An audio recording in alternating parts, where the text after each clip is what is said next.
Bonjour à tous et bienvenue dans cette nouvelle vidéo. Aujourd'hui, je vais parler des tests amoureux. Alors, c'est vrai que beaucoup de personnes prônent de tester quelqu'un avant d'entrer en relation et avant de s'engager, ce qui est tout à fait normal, puisque c'est bien de savoir si on est compatible avec une personne avant de s'engager. Mais ce dont je vais parler ici, c'est une autre forme de test que je vois beaucoup prôner sur Internet, sur la toile, sur YouTube. C'est les silences radio, les fuis-moi je te suis-moi je te fuis. Ce sont plus des tests en fait que vous effectuez avant d'entrer en relation, mais ce sont des tests que vous mettez en place dans une relation déjà existante.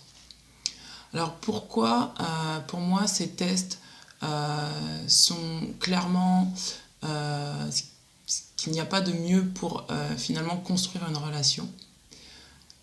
Parce que petit 1, quand vous commencez à mettre ce genre de test en place, c'est que clairement, vous avez une blessure qui parle.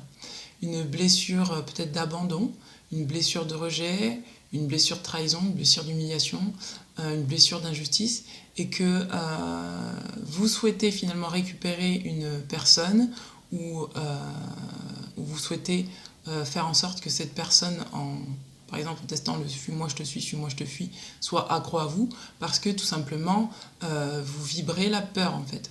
Vous avez peur que cette personne vous abandonne, vous avez peur que cette personne vous trahisse, vous avez peur d'être rejeté.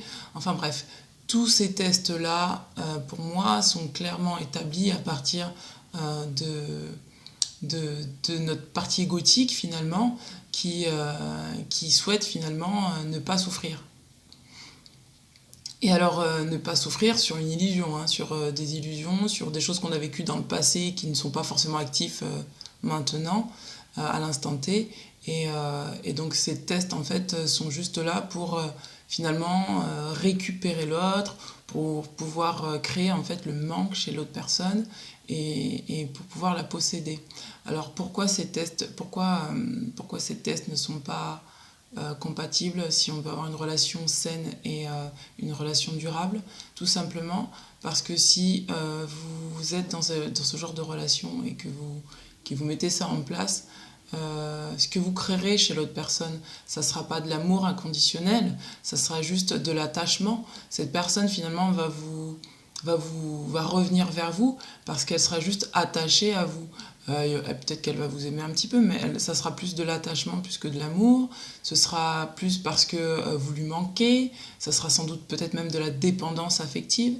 Et vous entretiendrez certes le mystère, vous entretiendrez sans doute le côté, voilà, je suis inaccessible, donc je contrôle la relation. Mais cette personne, ce qu'elle va vibrer en fait face à vous, ça serait ce que vous aurez vibré en fait. Vous aurez vibré de la peur et donc elle vibrera de la peur. Et ça sera, selon moi, pas une relation basée sur de l'honnêteté et de l'authenticité. Et c'est ça qui nous amène finalement au deuxième point. Quand quelqu'un en face de vous vient à vous parce qu'elle est attachée ou parce qu'elle est en manque, en dépendance affective, vous n'avez pas, finalement, vous ne pouvez pas construire quelque chose d'honnête et d'authentique. Donc finalement, ce que vous allez recevoir comme relation, ça sera une relation qui ne sera pas forcément bonne pour vous. Ça sera pas une relation, ça sera une relation juste à l'instant T, parce que comme vous vibrez la peur, vous avez besoin de travailler sur ça. Comme vous basez finalement sur votre partie égotique qui a été blessée, sur vos blessures émotionnelles, vous aurez besoin finalement de rentrer en relation, dans ce genre de relation pour finalement vous voir en effet miroir. Mais ce ne sera pas une relation où vous serez pleinement épanoui, où vous serez pleinement vous. Ce que vous allez attirer à vous en faisant ce genre de jeu de pouvoir, ce sont effectivement des rapports de force, des rapports basés sur effectivement des jeux de pouvoir comme je l'ai dit tout à l'heure, mais aucunement une relation basée sur une communication saine, sur de l'authenticité, sur de la compatibilité amoureuse, et non pas sur une relation qui sera basée finalement sur qui vous êtes réellement, votre soi profond, votre soi intime. Et c'est très très très important de pouvoir conscientiser euh, que vous avez le choix de pouvoir vivre une relation basée sur votre moi profond, sur votre moi intime, celui qui est débarrassé de la partie égotique, ou sur votre partie égotique.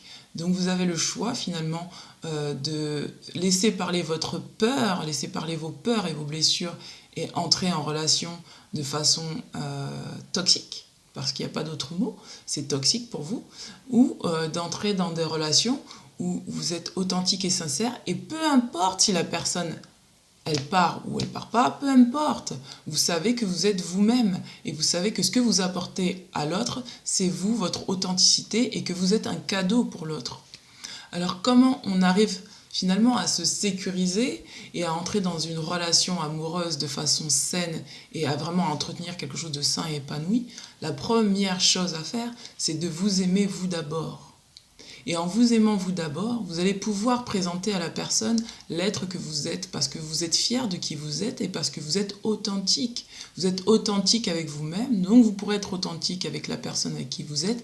Et la personne avec qui vous êtes, vous allez pouvoir observer là sa façon de réagir, sa façon de réagir par rapport à ce que vous vous présentez.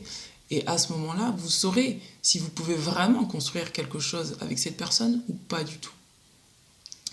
La deuxième façon finalement de pouvoir entrer en relation en sentant qu'on est pleinement soi, et en offrant ça à l'autre, c'est de pouvoir avoir confiance en soi. Et alors, la confiance en soi, je dirais même que c'est la confiance en la vie. Mais pourquoi je parle de confiance en soi? Je parle plus de confiance en soi par rapport à son intuition. C'est très très important de pouvoir développer son intuition. Pourquoi? Parce que votre intuition, elle sait d'emblée, à la seconde où vous rencontrez quelqu'un, si c'est quelqu'un de bénéfique pour vous, si c'est quelqu'un où sinon ça ne passera pas, ou c'est pas quelqu'un qui est quelqu'un de bien pour vous. Votre intuition, elle le sait, et c'est très très très très très important de pouvoir se relier à son intuition et à ce ressenti, parce que votre corps, pareil, dans votre corps, vous allez pouvoir ressentir ce qui vibre en vous, vous allez pouvoir ressentir si cette personne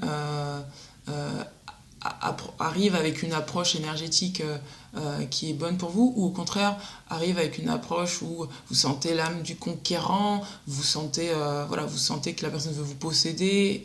Ça, vous allez le sentir d'emblée, et c'est très très important pour se faire confiance de pouvoir développer ces parties-là de nous, de pouvoir vraiment entrer en connexion avec notre être divin pour pouvoir attirer une personne saine pour nous.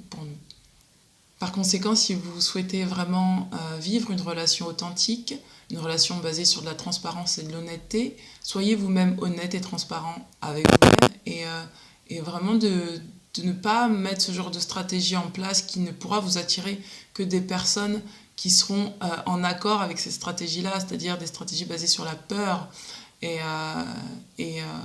qui vous éloignent finalement de qui vous êtes, et qui vous éloignent finalement de ce que vous pouvez recevoir en amour, recevoir en termes de relations amoureuses, et même finalement en termes de relations amicales. Soyez vous-même, aimez-vous vous-même, et vibrez finalement cet amour inconditionnel pour vous-même pour attirer une personne qui vous aimera elle aussi de façon inconditionnelle. Les jeux de pouvoir n'attirent que des jeux de pouvoir, n'oubliez pas. La sincérité, l'honnêteté et l'amour fait le tri naturellement à ce qui vient à vous. Si vous êtes honnête et transparente avec une personne, si cette personne-là ne vibre pas la même chose que vous, elle disparaîtra, et ça sera ce qu'il y aura de mieux pour vous.